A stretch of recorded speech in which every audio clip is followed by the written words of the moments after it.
Sunlight barely filtered through the perfectly clean windows of the showroom, where each shiny car was displayed like a treasure. The manager, a white man named Richard Grayson, sat behind a massive oak desk with a neat stack of papers on it. His gaze slid lazily over the list of employees until did not stop at the name, which caused him involuntary irritation. Elliot James, he muttered, wrinkling his nose as if saying the name out loud was an insult. Elliot was a disabled black man, recently hired under an inclusion program. It seemed like nothing was going to happen until yesterday, when Richard noticed Elliot stuck in his wheelchair between two luxury SUVs in the showroom. "He's ruining the image of our salon," Richard said irritably to his deputy. "Clients come here for a dream, and they see us. It's like they're in a charity center." The deputy tried to object, reminding him that Elliot was a highly qualified professional, but Richard waved his hand sharply. "My reputation is more important." Elliot's dismissal was swift and humiliating. Richard didn't even bother to invite him into his office. Instead, he shouted across the room, "James, you're fired. Leave the room immediately." Elliot, stunned and confused, asked, "But why? What did I do?" Richard just snorted contemptuously. "You're too conspicuous." The sentence hung in the air like a hammer breaking glass. The customers who had accidentally witnessed the scene turned away in embarrassment, but no one dared to intervene. Elliot drove away, leaving behind only an oppressive silence. Richard was sure he had done the right thing. Image is everything, he thought, pleased with his decision, but he had no idea that this decision would soon turn into a disaster for his own career.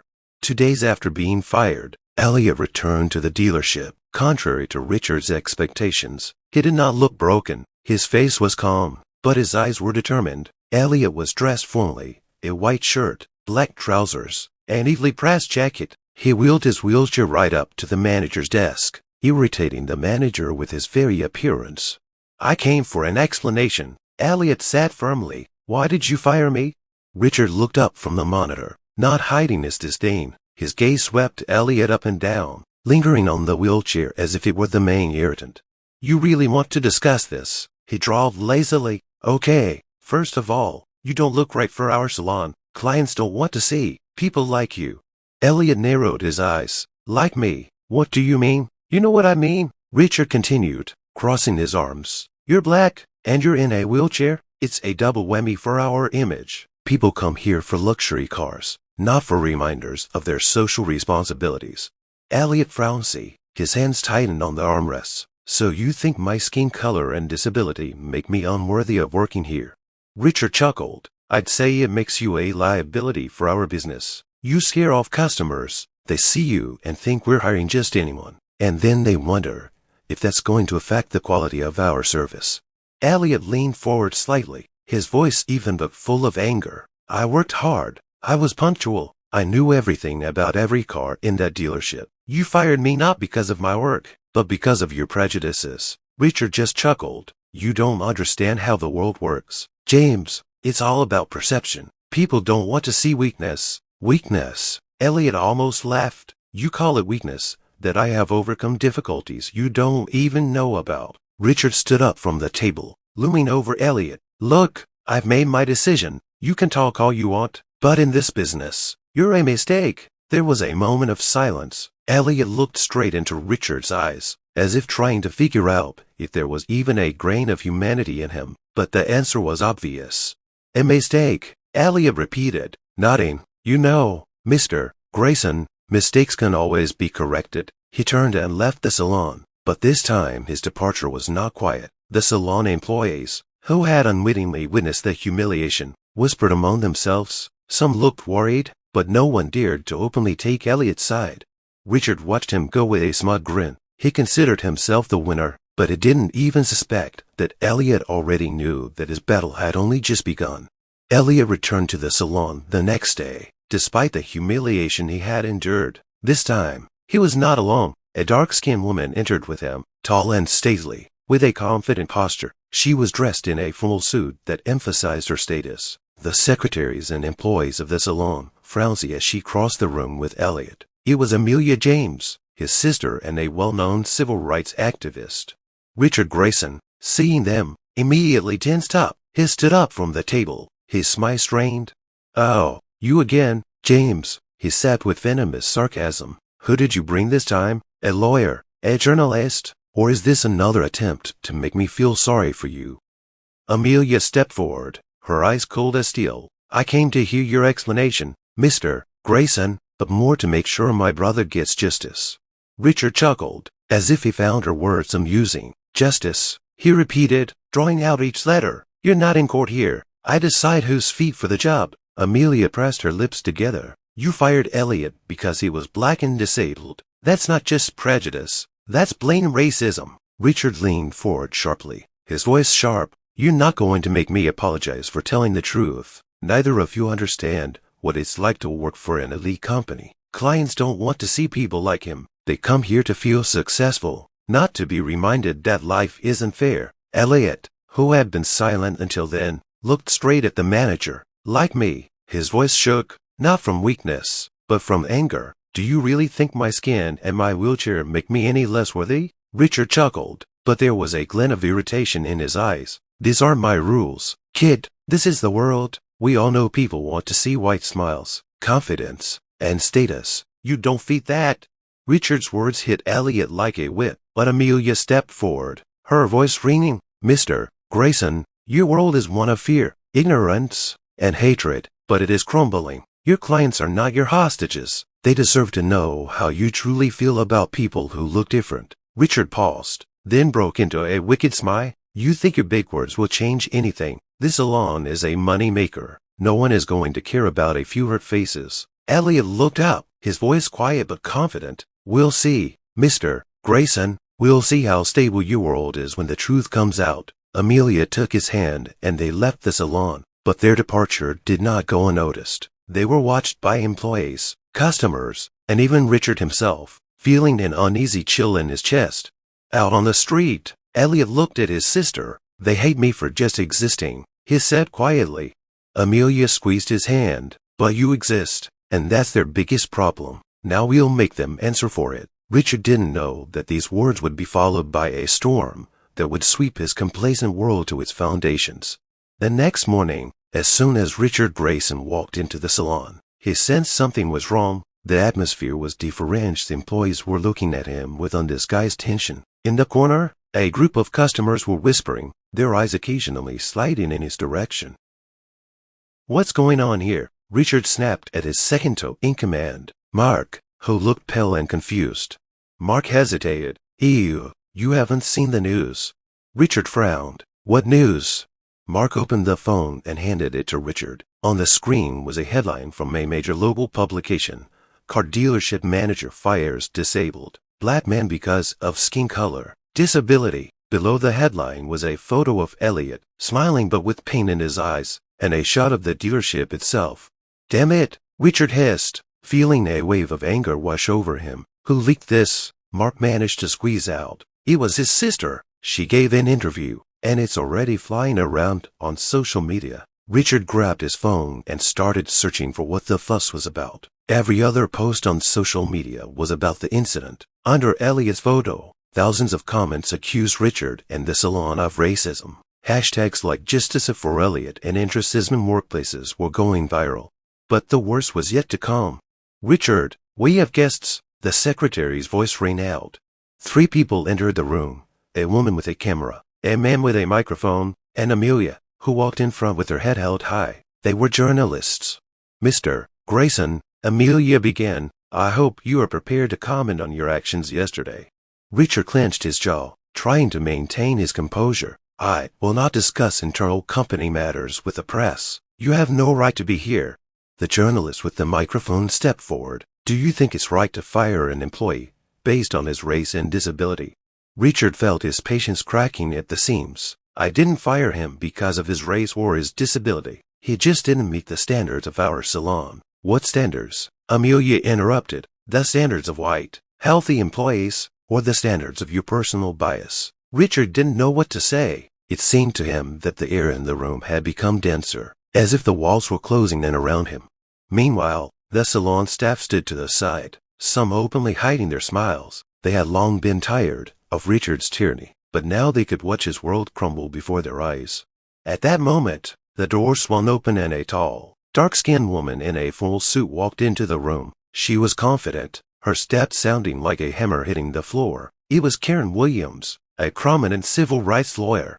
"Mr. Grayson," she began coldly, "I represent Elliot James. We are suing you and your company for discrimination."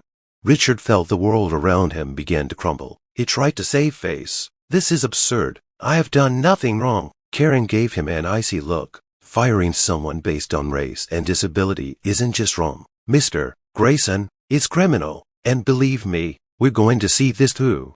At that moment, the employees' phones started ringing. Someone noticed that a crowd had gathered at the entrance. People were holding signs that read, "No to racism. Justice for Elliot. Racists have no place in business." Richard looked at Amelia, Karen, and the reporters. His smug confidence melted away, replaced by panic. He realized that the storm he had feared had already covered him, and now he had nowhere to run. Despite the growing scandal, Richard Grayson, as if possessed by his hatred, continued to persist. His pride and wounded ego pushed him to new insults directed at Elliot. As the crowd of protesters outside the window grew larger, he tried to ignore them, convincing himself that this was a temporary surge of indignation that would soon subside. But he could not ignore the presence of Elliot, Amelia, and their lawyer Karen, who sat across from his desk, waiting for further explanations. "Are you still here?" Richard snapped, glaring at Elliot. "What's the point of wasting my time? All you do is make yourselves look like victims." Elliot remained calm despite Richard's words. His hands rested on the arms of the wheelchair, but his face expressed a mixture of disappointment and pride. Amelia clenched her fists, but before she could respond, Richard raised his hand to stop her. "No, I don't need your lecture on equality," he added sarcastically. "You want the truth. Fine, I'll tell you the truth. You are the mistake of this world. People like you don't feed into the picture of success we create here."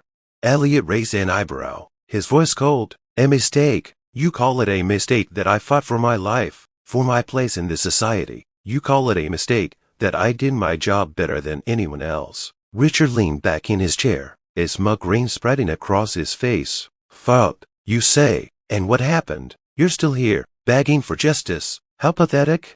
Karen Williams, who had remained in the shadows until now, leaned forward, her voice like an icy knife.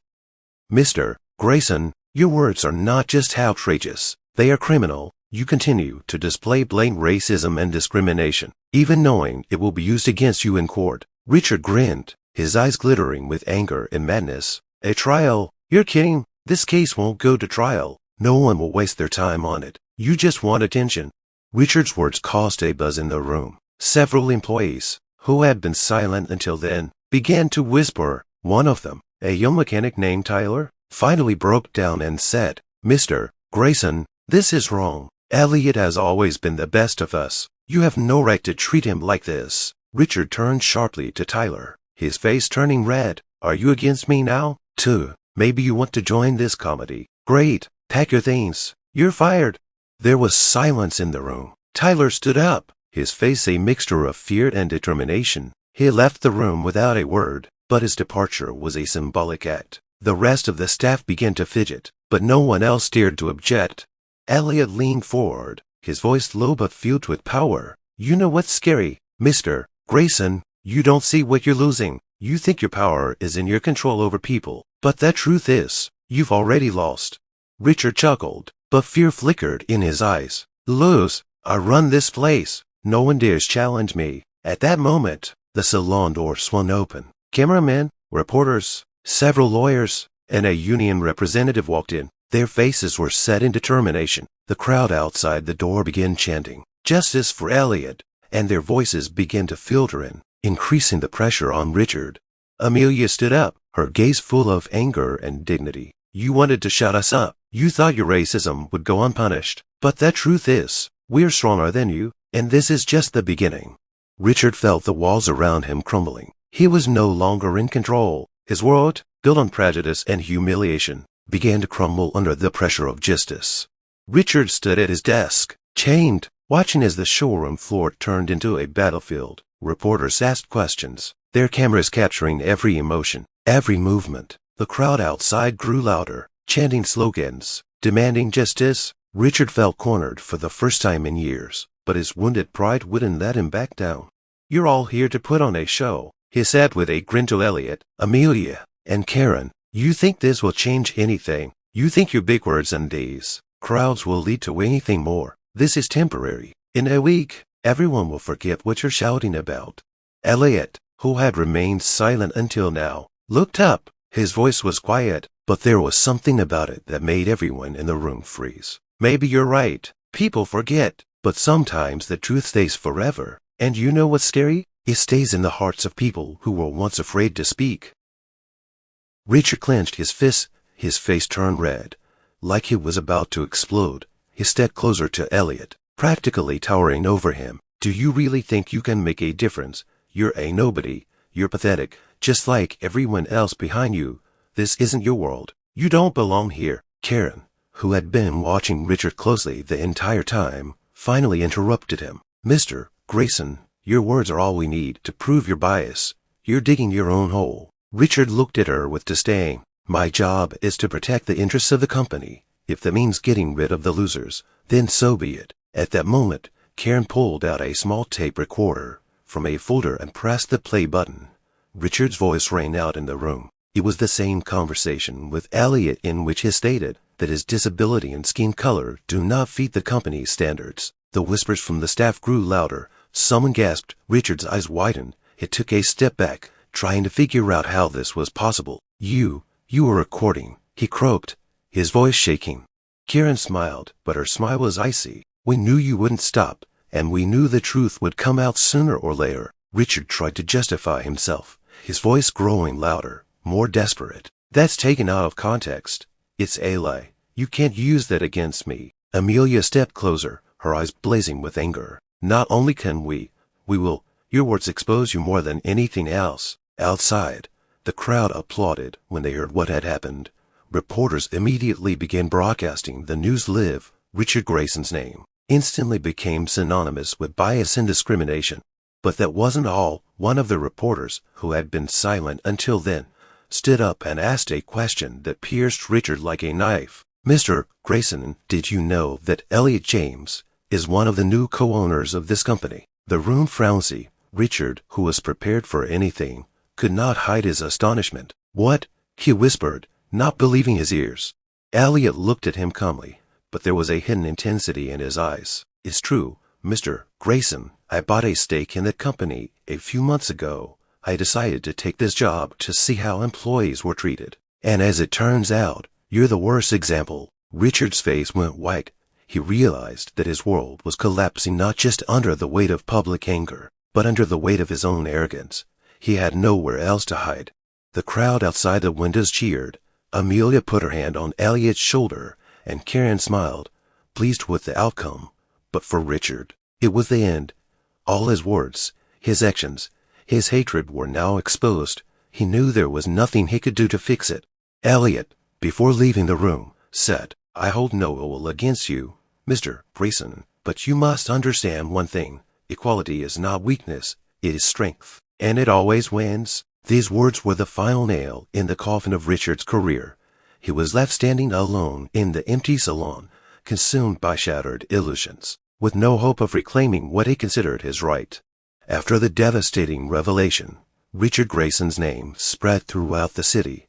The video of his racist remarks, the moment Elliot was fired, and the recording of the conversation with Karen spread across the internet, causing a storm of indignation. However, Richard, despite everything, did not give up. His pride and hatred did not allow him to admit defeat. He was sure that he would be able to defend his position. It seemed to him that all this was a temporary wave of indignation that would soon subside. The next day, he showed up at the dealership. His expression was grim but confident. A plan was spinning in his head. He was going to accuse Elliot and his supporters of using his words out of context, hunting him down, and ruining the company's reputation. When he entered the room, the staff fell silent. No one dared look him in the eye. Only Tyler, whom he had fired the day before, stood to the side. Clenching his fists, his face expressed a mixture of fury and contempt. "Well," Richard began, looking around the room, "it looks like we've weathered yesterday's storm. Now let's get back to work." No one answered. A heavy silence hung in the air. Suddenly the door of the salon swung open again. This time it was not Elliot or his followers. It was a man in a formal suit, accompanied by the security guards. His face was determined, his gaze cold. Everyone recognized him immediately. It was Edward Miller, the CEO of the company that owned the chain of car dealerships, including this one. "Mr. Grayson," he said, his voice even but each word like a sentence. "We need to talk." Richard tried to smile, but his face betrayed his concern. "Of course, Mr. Miller. I was just about to contact you to discuss recent events. This is all a misunderstanding, and I'm sure we can." Miller raised his hand, cutting him off. "A misunderstanding," he repeated coldly. "You call racist remarks, humiliating an employee, and ruining our company's reputation a misunderstanding." Richard felt the ground begin to slip under his feet. "Mr. Miller, I only wanted to protect the company's standards. I was acting in its best interests." Miller shook his head slowly. "Your standards? Were you acting in the best interests of—" His voice grew louder. "You have turned our company into a symbol of hatred and discrimination." Richard felt panic rising in him. He opened his mouth to protest, but Miller didn't give him time. "You're fired, Mr. Grayson. Leave the premises immediately."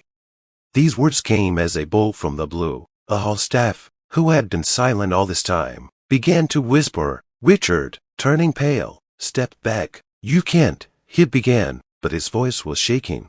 "I can and I have," Miller replied sharply. "But this is only the beginning. We will file a lawsuit for damage to the company's reputation. In addition, we intend to cooperate with the authorities in their investigation of your actions." Richard felt the walls around him begin to crumble. The crowd outside applauded as they saw Miller, who made a statement to the press through the open doors. "Our company condemns any form of discrimination or racism," he began, his voice clear. "We apologize to Elliot James, his family, and everyone who was harmed by the actions of our former manager. We are committed to reviewing our internal policies to ensure that this never happens again." Richard stood in the center of the room like a cornered animal. His eyes darted around, looking for some way out. He wanted to say something, to justify himself, but no one was listening to him anymore. Even his former colleagues were turning away. Tyler looked at him with disdain and said, "Now you know what it's like to be rejected." Richard stormed out of the salon, his face a mixture of anger and despair. He was no longer the self-assured man who controlled everything around him. He was now a symbol of hatred and prejudice, and that stigma would haunt him for the rest of his life. Meanwhile, Elliot, Amelia, and Karen watched with cold satisfaction. This was not only their victory, but a victory for justice. Elliot said quietly, "This is just the beginning. Now we must use this moment to change more." Amelia nodded, "And we will." All around them, more and more people joined the movement for equality. Inspired by their struggle, Richard Grayson was gone, but his fall was an important step towards a better future. Richard Grayson Saturday in his small, dark apartment, his once spacious home with its large windows and plush furnishings, had been replaced by a tiny dwelling that barely fit his new circumstances. He stared at the television, but he couldn't see the screen. His name was back on the news. The anchor's voice sounded as if it were personally accusing him, dissecting every detail of the scandal that had destroyed his life. Former car dealership manager Richard Grayson has been the subject of yet another investigation into how he fired employees over the years, based on their race and physical characteristics. The narrator said, as a behind-the-scenes video showed archival footage of former employees sharing their stories. The stories were harrowing. One by one, former employees came forward. Women, men, black, Asian, disabled. They told how they had been forced out of their jobs, humiliated, made to feel unwanted. "He told me my appearance was a turn-off for customers," one woman said. "I worked there for years and always gave my best, but it didn't matter. He told me my accent wasn't a fee for the premium class." The man of obvious Spanish descent admitted, "I was the best salesman on the team, but that didn't save me." Richard clenched his fists. He felt his blood boil. These people, in his mind, were just pathetic losers who were now trying to exploit his downfall for their own gain. But deep down, in a corner of his soul he had studiously avoided, he knew the truth. They weren't lying.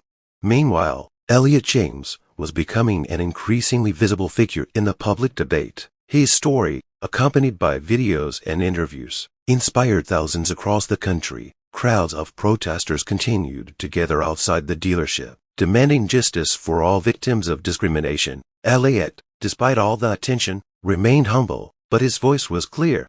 "I don't want revenge," he said in an interview. "I want change. This is not about the past. This is about the future, where every person is judged by their skills, not by the color of their skin or their physical features." These words provoked a wave of support, but also a wave of hatred. Racist comments and threats began to appear on the internet. Richard, despite his position, watched this with grim satisfaction.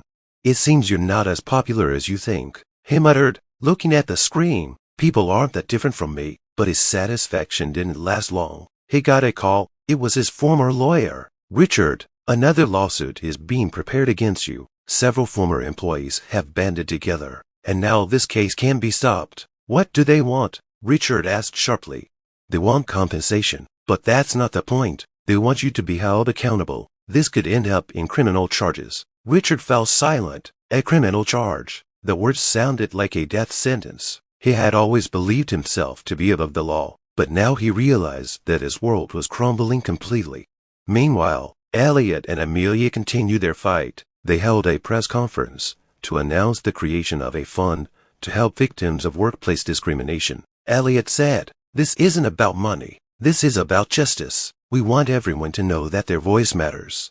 There were hundreds of people at the conference. Karen Williams stood with them, her confidence clear. She added, "This fund is just the beginning. We will push for legislative change to ensure that cases like Elliot's never happen again." The crowd applauded, but among the enthusiastic faces were those who were not pleased. Groups of far-right activists began to appear at the rallies, trying to disrupt them. Tensions in society grew, but Elliot and Amelia did not stop. Richard, watching all this from his apartment, felt his world becoming more and more alien. He tried to contact the people who had once been his allies, but no one answered. He had to realize that he was completely alone. That night, he turned on the television again. Elliot's face was on the screen. His words seemed to pierce Richard to the core. "Justice doesn't mean revenge. It's an opportunity for all of us to be better." Richard turned off the television, but the words continued to echo in his head. He knew his time was up, but he also knew that the world would never be the way he wanted it to be. The morning was unusually quiet for Richard Grayson. His apartment, now his sanctuary, felt cold and alien. His phone lay dead on the table, a symbol of his broken connections. But the silence was an illusion. It hid the storm that continued to gather strength outside his tiny world. Suddenly the silence was broken by the doorbell. Richard jumped, his heart pounding. No one was supposed to know where he lived. Approaching the door, he cautiously peered through the peephole and saw two men in formal suits. They looked official and imposing, like those who come to announce bad news. "Mr. Grayson," one of them said as Richard opened the door, "we are representatives of the company's board of directors. We need to discuss recent changes in management." Richard frowned. His face went pale. Those words could only mean one thing. The company was no longer his. He slowly let them in, his hands shaking. "What other changes?" he asked, trying to maintain a confident tone, but his voice betrayed panic. "The company held an extraordinary shareholders meeting." One of the men replied, "After your actions, the reputation of the car dealership chain was in a catastrophic state. The new owner has taken on the responsibility of restoring the brand." "Who is this new owner?" Richard croaked, feeling the air grow heavy. The man suppressed a grin before answering. "Elliot James." Richard's world came crashing down completely. His face twisted in a mixture of horror and disbelief. "This is a joke," he screamed, his voice echoing throughout the apartment. "How can this invalid, this pathetic upstart, own what I built? He doesn't just own it." "Mr. Grayson," the man interrupted. "He's in the dealership now, and he has the support of virtually every employee, customer, and press. He used your hatred to show people the importance of equality." Richard grabbed the chair, his legs buckling. He couldn't believe what was happening. The man he had humiliated, the man he had considered beneath him, was now taking his place, and not just taking his place, but becoming a symbol of change. Meanwhile, the atmosphere at the dealership was different. Elliot sat at a desk in the office that had once belonged to Richard. The staff gathered around him, congratulating him on his new status. Amelia stood nearby, her smile warm but her eyes serious. "You deserve this, Elliot," she said, placing her hand on his shoulder. "But this is just the beginning." "I know," he said, his voice firm. "I want this salon to be a place where everyone feels valued, no matter who they are or where they're from." The crowd outside the dealership grew as people came to show their support for Elliot. Among them were former employees who had been fired by Richard, customers who had learned the truth, and activists inspired by his story. But against this backdrop, Richard's figure appeared. He stood at the entrance, his face a mixture of anger and despair. The crowd turned its attention to him, and the noise grew louder. People began shouting, accusing him of racism and hatred. Elliot stepped out into the crowd, stopping them with a wave of his hand. "Let him pass," he said, his voice calm but firm. Richard approached Elliot, his eyes blazing with fury. "You think you've won?" he hissed. "You use people's pity to get yourself up. It's not your victory, it's their weakness." Elliot looked at him with an expression that was both soft and hard. "This is not weakness, Mr. Grayson," he said. "This is strength, the power of united voices, the power of justice. You could have been a part of it, but you chose hate." Richard tried to speak, but the words caught in his throat. The crowd began chanting Elliot's name, leaving Richard alone among the people he once considered beneath him. Elliot reached out to help Richard up, but Richard only turned away, his face twisted in anger and humiliation. He walked away, knowing there was nothing more he could do to get his pass back. Meanwhile, Elliot, surrounded by support, began to build a future. His story became a symbol of change, and the car dealership became a place where everyone was equal. Richard Grayson walked down the street toward his apartment, his steps uneven and his breathing heavy. Not long ago, he had been a man confident in his power, in his infallibility. Now that confidence had evaporated, leaving only fear. Everything that had once been his life had crumbled in a matter of days. He had thought he could come back, rebuild, that the world would forget his mistakes. But now he knew it had gone too far. The crowd that had greeted him outside the dealership still rang in his ears. They were shouting, their faces full of contempt and anger. They looked at him as if he were the enemy, as if he were the embodiment of everything wrong with society. But the worst of all was Elliot, his calm, confident gaze. His words pierced Richard like an icy dagger. When he entered his apartment, he closed the door and locked it with all the locks. His apartment was small and gloomy, but now it seemed even smaller to him. He felt the walls starting to close in around him, as if the whole world was trying to make him disappear. Richard sat down on the couch and stared at the floor. His phone vibrated on the table. He didn't want to pick it up, but it kept vibrating. He picked it up with difficulty and saw that it was one of his former colleagues. He pressed the accept button and heard a voice full of doubt and anger. "Richard, do you have any idea what you've done?" asked the voice on the other end of the line. "Because of you, all our clients are leaving. We're losing contracts. You've destroyed everything we've spent years building." Richard wanted to answer, but the voice continued. "People don't want to work with us anymore. They don't want their names associated with you. You don't have anyone's support anymore." He hung up without saying a word. His throat felt tight, like a noose had been tightened around his neck. Even those he had considered his allies had now turned against him. Hours passed, but Richard still sat in the same place. His mind was filled with thoughts of the future. He remembered every decision he made, every word he said to Elliot, every moment he chose hatred over understanding. Now those decisions haunted him. Remembering Elliot's words, he felt fear fill his heart. "This is not weakness, Mr. Grayson. This is strength, the power of united voices, the power of justice." The words rang in his head like a death sentence. He could no longer ignore the truth. He was vulnerable. Everything he had relied on, his power, his status, his money was gone, and there was nothing left to protect him from the consequences. Late at night, Richard heard a knock on his door. His heart sank. Someone had come. He hadn't expected anyone. At first, he tried to ignore the sound, hoping that the person behind the door would leave, but the knocking became louder. "Mr. Grayson, this is the police," came a voice from behind the door. "We need to talk." Richard felt a cold sweat run down his back. He opened the door, his hands shaking. Two officers stood before him, their faces serious. "We've received several statements against you," one of them said. "We need you to accompany us to the station to give an explanation." Richard couldn't believe his ears. A week ago, he was on top of the world. in control of everything and everyone. And now he was being arrested. He didn't resist. His body seemed to submit, becoming numb. At the station, while he was being interrogated, Richard began to understand for the first time in a long time the depth of his vulnerability. He was no longer the one making the rules. He was now the one the world was against. Returning to his apartment after the interrogation, Richard sat on his bed. His confidence was shattered. Fear filled every cell of his being. He knew he had nowhere else to go and no one to support him. He looked into the mirror hanging on the wall. The face he saw was alien. It no longer conveyed confidence or power. It was the face of a broken man. "What have I done?" he whispered, but there was no answer. That night he could not sleep. Fear, loneliness, and the knowledge of his vulnerability haunted him. His world, which he had built so painstakingly on hatred and prejudice, had collapsed, and he knew that this was only the first chapter of his punishment. Elliot sat at a large desk in the new office that had once been Richard's. The room was spacious, but not as cold as before. In place of the stark lines and dark colors that Grayson had chosen were warm colors and photographs of employees smiling at their desks. The room was no longer a symbol of oppression, but a center for change that was gaining momentum every day.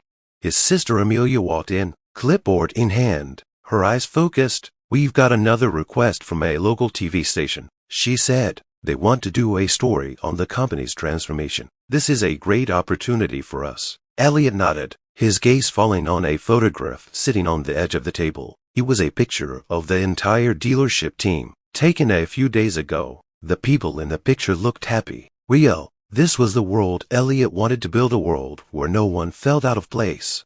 "Of course, let them come," he replied. "People need to see that change is possible." Meanwhile, in the showroom hallway, the atmosphere was lively. The employees worked with an enthusiasm that had not been evident under Richard. New faces, people of different backgrounds and skills, filled out the team. Each of them felt that their contributions were valued. Elliot often left his office to talk to them, to learn about their needs, to offer assistance. But Elliot's success didn't stop at the dealership. His story caught the attention of not only local media, but national media as well. Major publications wrote articles about how he turned humiliation into an opportunity for change. Social media was filled with hashtags supporting his efforts. People all over the country were inspired by his example. But not everyone was pleased. A group of far-right activists who saw Elliot's success as a threat to their worldview began gathering at protests. They shouted hateful slogans in an attempt to intimidate employees and customers. But these attempts only strengthened the resolve of Elliot and his team. "We need to be prepared for any situation," Elliot's lawyer, Karen, said at one meeting. "These protests could get dangerous. We need to be careful." Elliot agreed. He understood that the fight for equality always provoked resistance, especially from those accustomed to their privileged positions. "But we won't back down," he added. "This protest showed that we're doing something important. If it weren't important, they wouldn't be reacting so strongly." Meanwhile, Richard Grayson remained in his fading world. He tried to restore his status by sending resumes to various companies, but each one returned with a rejection. No one wanted to get involved with a man who had become a symbol of discrimination and hatred. His bank had frozen his accounts because of the debts that had accumulated during his layoff. His phone no longer rang, and social media was filled with comments condemning his behavior. He lived in constant fear that one of the protesters or journalists would find him and make him the subject of attention again. One evening, he turned on the television. On the screen was a report about a new car dealership under Elliot's management. People speaking into the camera expressed gratitude and admiration. They talked about how their lives had changed thanks to the company's new policies.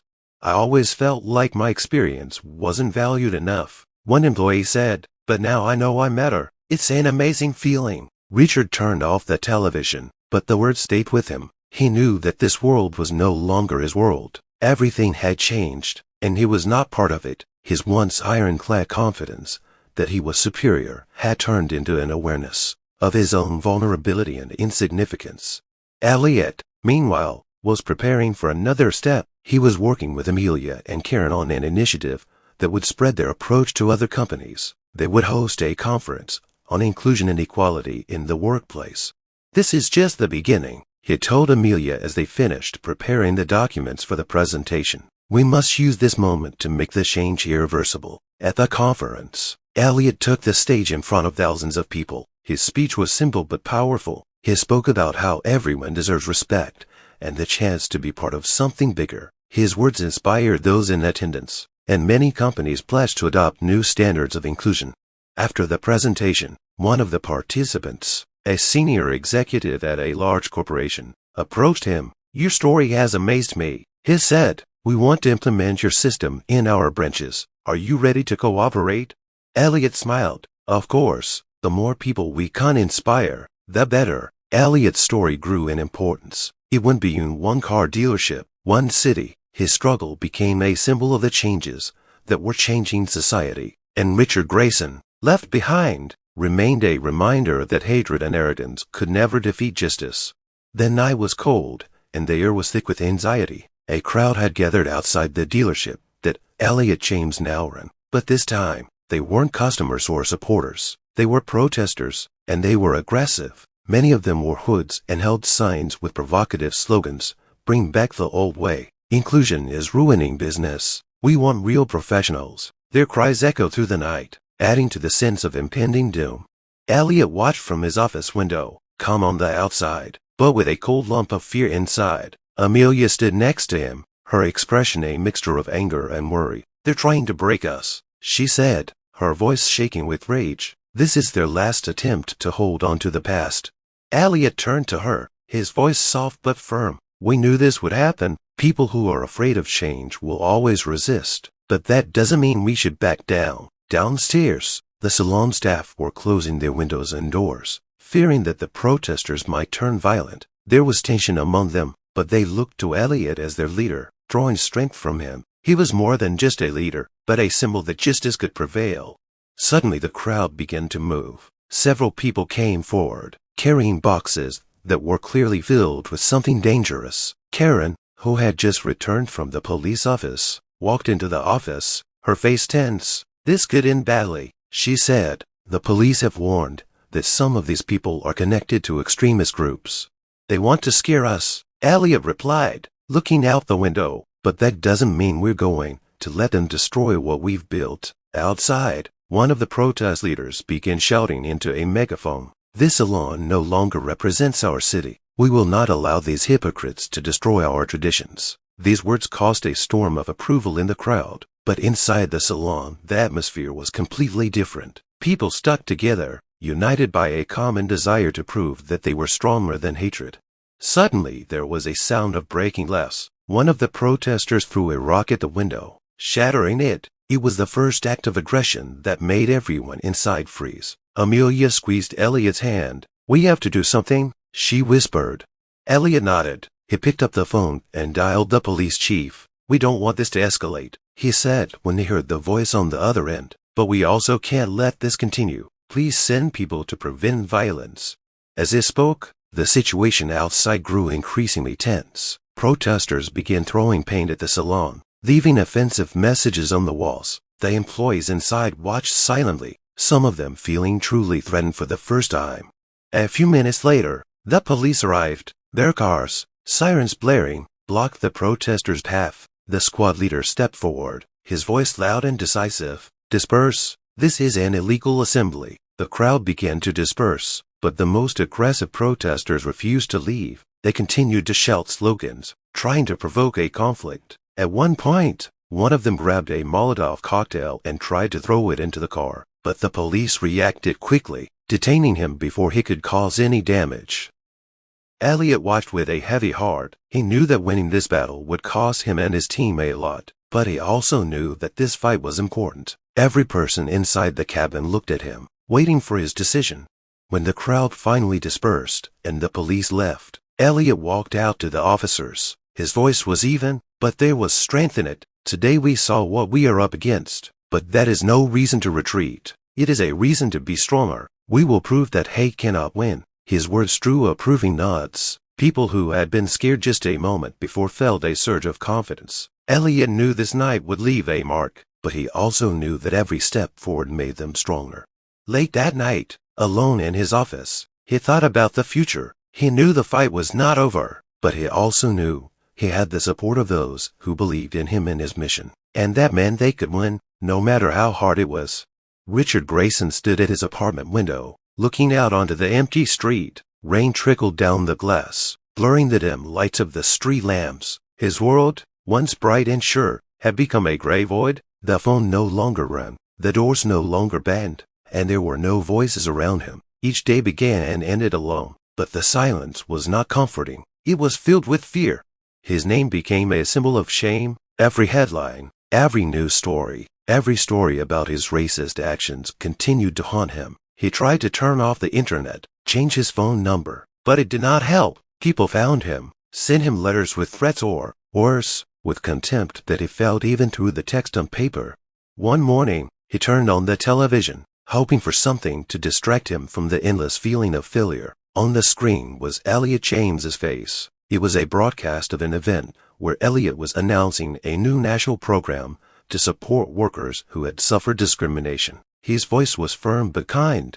"We live in a world where everyone should have the opportunity to grow," Elliot said. "This foundation is designed to help those who have been rejected, who have lost faith in justice. We want to prove that kindness and equality can change everything." Richard turned away from the screen, feeling a dull ache well up inside him. This was the man he had humiliated, the man he had deemed unworthy. Now this man was a leader, a symbol of change sweeping across the country. The fear that had long lurked in the depths of his mind now filled every cell of his body. He knew he had nowhere left to retreat. His career was ruined, his reputation was destroyed, and the future was an endless series of trials and accusations. When there was another knock on the door that evening, Richard frowned. He didn't want to open it, but the knocking became louder, more insistent. Finally, gathering up the last of his courage, he opened the door. A man in a formal suit stood on the threshold. It was a bailiff.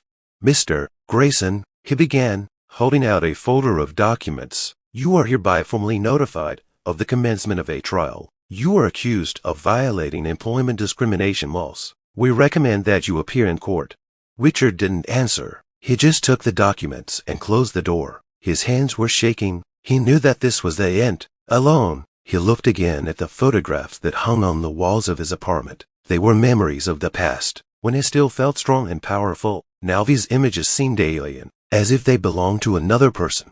Meanwhile, the car dealership that Elliot had transformed into a place of kindness and justice was a festive place. The Foundation's new project inspired not only its employees but people across the country. Families who had previously felt oppressed and rejected were now finding support and opportunity. Elliot became a guest on morning shows. His words were quoted on social media, and his example inspired millions.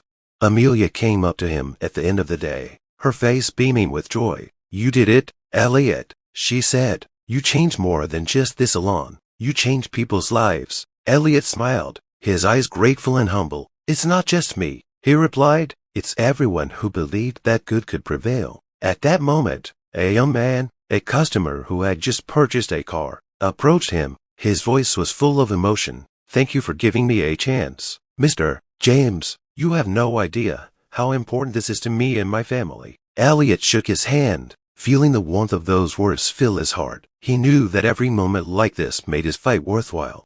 Richard, sitting in his dark apartment, could not see it. He tried to justify himself to himself, but inside he knew it was useless. His fear was now his constant companion, and loneliness his sentence. Elliot, despite all the difficulties, continued to move forward. His story became a reminder that good always wins, and justice always finds those who deserve it. Friends, thank you for watching this story to the end. It evokes a lot of emotions and makes you think. Write in the comments what you think about what happened. Perhaps you or your loved ones have encountered racism or discrimination. Share your experience. Your stories are very important to us. We value each of you and want you to always feel heard and supported here. If this story touched you, don't forget to like and subscribe to our channel. This way you will support us in creating even more inspiring and important content. Have a wonderful day filled with kindness and justice. You are wonderful, and we are grateful to have you with us.